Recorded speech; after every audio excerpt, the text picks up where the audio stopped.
एक बार फिर से स्वागत है आप सभी का मेरे चैनल हिंदी भाषा अध्ययन पर। देखिए, जो आज की मेरी वीडियो है वो है शब्द भेद। शब्द भेद पर जो है मैं पहले भी 2 वीडियो बना चुकी हूँ, क्योंकि ये जो टॉपिक है थोड़ा सा बड़ा है।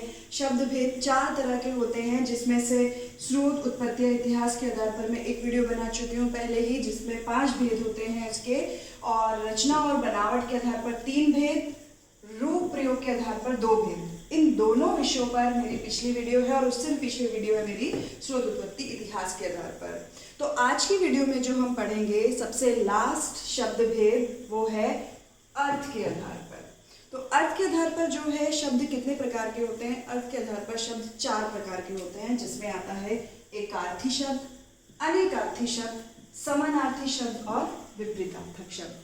अब देखिए, ये शब्द जो हैं आपने कहीं ना कहीं पहले सुने और पढ़े हुए होते हैं, लेकिन कई बार ध्यान ना देने की वजह से हमें इनकी जानकारी नहीं हो पाती है।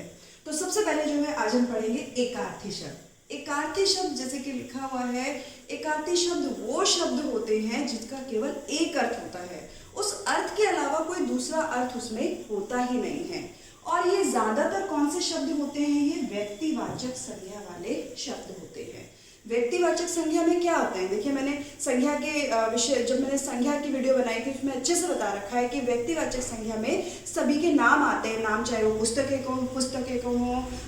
के नाम हो, व्यक्ति के नाम हो, किसी भी इंसान का नाम हो, नदी नाले पहाड़ किसी का भी नाम हो, जहाँ नाम आ जाता है वहाँ क्या होती है? व्यक्तिवाचक संज्ञा। और नाम के जो है वो ज्यादातर अलग अर्थ नहीं होते हैं। हाँ, कुछ एक्सेप्शंस हैं कि कुछ नाम ऐसे हो सकते हैं जिनके कई अर्थ हो, लेकिन ज्यादातर नाम ऐसे होते हैं जिनके अर्थ अलग नहीं होते हैं, मतलब एक ही अर्थ होता है, वो व्यक्तिवाचक संज्ञा में आते हैं। तो देखिए, मैंने कुछ उदाहरण भी लिखे हुए हैं, जैसे गंगा है। अब गंगा का कुछ अलग अर्थ नहीं है, गंगा केवल एक ही अर्थ में प्रयोग होती है। पटना है, जर्मन है, राधा है, मार्च है, तो ये नाम है जिनके एक ही अर्थ हैं और वो किस में आ जाते हैं? हमारे एकार्थी शब्द। तो ये तो हुए हमारे एकार्थी शब्द। अब अगला है अनेकार्थी। अनेकार्थी मतलब जिसके अनेक अर्थ हो। अनेक आर्थी मतलब अर्थ मतलब एक, अनेक अर्थ वाले। तो यहाँ पर अनेक अर्थ वाले शब्द जिसमें हम जो है कि शब्द एक हो, लेकिन उसको अलग अलग तरीकों के से उनके अर्थ निकले। जैसे कि मेरा पहला उदाहरण है हार। तो हार देखिए, हार हम गले के हार को भी कहते हैं, और हार मतलब हारना, पराजय को भी कहते हैं। देखिए, गले का हार, पराजय। तो हार के 2 अर्थ हुए, तो इसका मतलब क्या हुआ? ये अनेकार्थी शब्द। अगला है अंबर। अंबर आकाश के लिए भी प्रयोग होता है, और अंबर वस्त्र, कपड़ों के लिए भी प्रयोग होता है, तो ये अनेकार्थी शब्द। फिर है पट। पट का मतलब वस्त्र भी होता है और दरवाजा भी। तो पट मतलब वस्त्र और दरवाजा, अनेकार्थी शब्द, मतलब एक से ज्यादा अर्थ निकले, वहां पर अनेकार्थी शब्द। कनक। कनक का मतलब सोना भी होता है और धतूरा भी होता है, तो सोना और धतूरा इसके 2 अर्थ हो गए। फिर है कर। कर का मतलब हाथ भी होता है, और कर का मतलब टैक्स भी होता है, और टैक्स भी बहुत सारे तरह के होते हैं।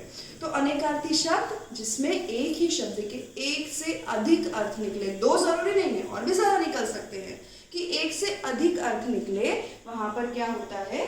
अनेकार्थी शब्द होता है। अब अगला है हमारा समानार्थी शब्द। समानार्थी जिसे हम पर्यायवाची शब्द भी कहते हैं। पर्यायवाची शब्द जिसमें सिनोनिम वर्ड, आप इंग्लिश में बोलते हैं ना सिनोनिम वर्ड, मतलब एक ही अर्थ को, एक ही शब्द को कई नामों से पुकारना। जैसे हिंदी में कई शब्द ऐसे हैं जिसे अनेक नामों से पुकारा जाता है। उदाहरण देख लेंगे हम। उदाहरण सूर्य।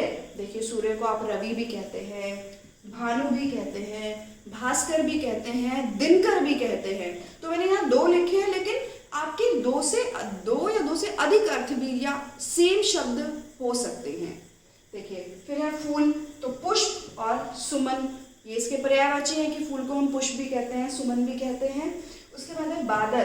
बादल, मेघ, जलद जो है, ये क्या है? इसके पर्यायवाची शब्द है, मतलब एक ही शब्द को कई नामों से पुकारना, या एक ही चीज को कई नामों से पुकारना, वो क्या होता है? समानार्थी। समान मतलब समान अर्थ वाले, कि एक ही अर्थ प्रदान करने वाले, या पर्यायवाची। घोड़ा। घोड़े को हम घोटक भी कहते हैं और तुरंग भी कहते हैं। उसके बाद है आकाश।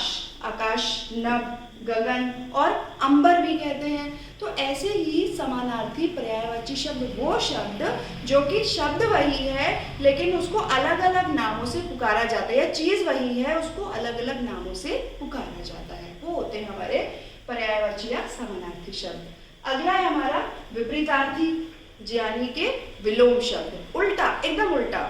जो शब्द हमें एक शब्द लिखा है उस शब्द का बिल्कुल विपरीत जो है अर्थ बताते हैं। जैसे अगर हम कहें कि लाभ तो उसका एकदम विपरीत क्या हो गया, हानि। अगर कहें सुबह तो हो गया रात। तो इस तरह से जो है जो शब्द एकदम विपरीत अर्थ हमें बताते हैं वो होते हैं कौन से, विपरीतार्थी या विलोम अर्थ। देखिए उदाहरण में मैंने लिखा जैसे पाप, पुण्य, पाप करना और पुण्य करना एकदम अब विपरीत हो गया एक दूसरे के, विलोम हो गया। फिर है जय पराजय, जय मतलब जीतना, पराजय मतलब हारना। स्वतंत्र परतंत्र, स्वतंत्र मतलब आजाद, परतंत्र मतलब गुलाम।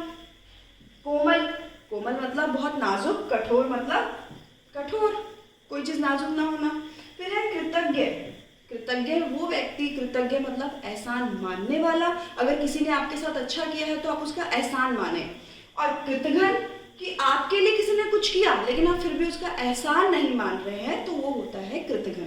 तो मैंने जो है अपनी 3 वीडियो जो है मैंने शब्द भेद के ऊपर बना दी है, जिसमें से पहली वीडियो स्रोत उत्पत्ति के इतिहास के आधार पर है, दूसरी रचना बनावट के आधार पर, रूप और प्रयोग के आधार पर। ये दोनों मैंने एक ही वीडियो में कवर किए थे। आज तीसरी वीडियो अर्थ के आधार पर मैंने जो है आपको बता दिए कि शब्द। अब हम थोड़ी सी बात कर लेते हैं प्रश्नों की, कि इतने सारे शब्द भेद हो गए, हम उत्तर कैसे करेंगे, प्रश्न पेपर में आएंगे तो हम ये सब करेंगे कैसे।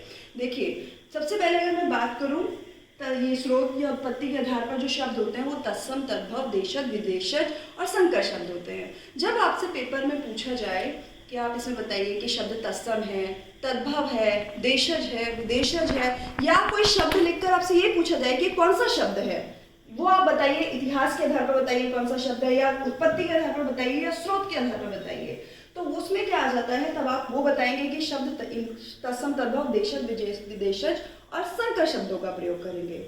अगर आपसे कह दिया जाए कि आप विकारी शब्द बताइए या अविकारी शब्द बताइए कौन से हैं, तब आप क्या करेंगे, रूप या प्रयोग के आधार पर शब्द बताएंगे कि कौन कौन से शब्द जो है विकारी होते हैं, कौन से अविकारी होते हैं। या फिर आपसे जो है ये पूछ लिया जाए कि संज्ञा शब्द क्या है, वो विकारी या अविकारी है, कोई उदाहरण देकर इसको लिंग वचन कारक का प्रभाव इसमें पड़ेगा या नहीं पड़ेगा, ये बताइए। फिर रचना या बनावट के आधार पर अगर आपसे कोई शब्द लिखकर पूछा जाए कि आप बताइए कि ये शब्द रूढ़ है, यौगिक है या योग रूढ़ है, या ये पूछ लिया जाए कि रचना या बनावट के आधार पर बताइए कि ये शब्द कौन सा है, तो आपको ये याद रखना है कि उसमें रूढ़, यौगिक और योग रूढ़ ये 3 तरह के शब्द आ जाते हैं। चौथा है हमारा फिर अर्थ के आधार पर। अब ज्यादातर जो अर्थ के आधार पर जो शब्द भेद आते हैं उसमें आपसे ज्यादातर पर्यायवाची विलोम शब्द जो है वो तो डायरेक्ट पूछ लिए जाते हैं कि कोई भी शब्द लिखा है इसके 2 पर्यायवाची लिखो या इसका विलोम लिखो, या फिर इसमें जो है अनेकार्थी के एक शब्द आपको दे दिया, उसमें पूछा कि इसके और अर्थ बताइए, या एकार्थी शब्द कौन से होते हैं। तो आपको जो है पेपर में ये देखना है कि शब्द वो कितने तरह के शब्द है वहां पर, कि ये शब्द एकार्थी अनेकार्थी की बात हो रही है, ये अर्थ के आधार पर बात हो रही है, रूप के आधार पर बात हो रही है, रचना या इतिहास या स्रोत उत्पत्ति किसके आधार पर जो है प्रश्न पूछा जा रहा है। इसलिए मैंने जो है अलग अलग वीडियोस अच्छे से एक्सप्लेन कर दिए ताकि आप कंफ्यूज ना हो, पेपर में आप प्रश्न को देखें ना कि इतने सारे इन सब में उलझ जाए। तो थोड़े से आप ध्यान रखेंगे और मेरी वीडियोस को जिन्होंने नहीं देखी है पिछली 2 वीडियोस वो भी ज़रूर देख लें, और मुझे पूरी उम्मीद है कि आप बहुत अच्छे से समझेंगे। और कोई भी अगर आपके डाउट आते हैं तो आप मुझे कमेंट करके पूछ सकते हैं। मेरे वीडियो को लाइक करें, चैनल को सब्सक्राइब एंड शेयर ज़रूर करें ताकि सभी बच्चों को या मेरे बहुत सारे विद्यार्थियों को जो है इस टाइम पे, इस कोरोना के टाइम पर जो है लाभ मिल सके। धन्यवाद।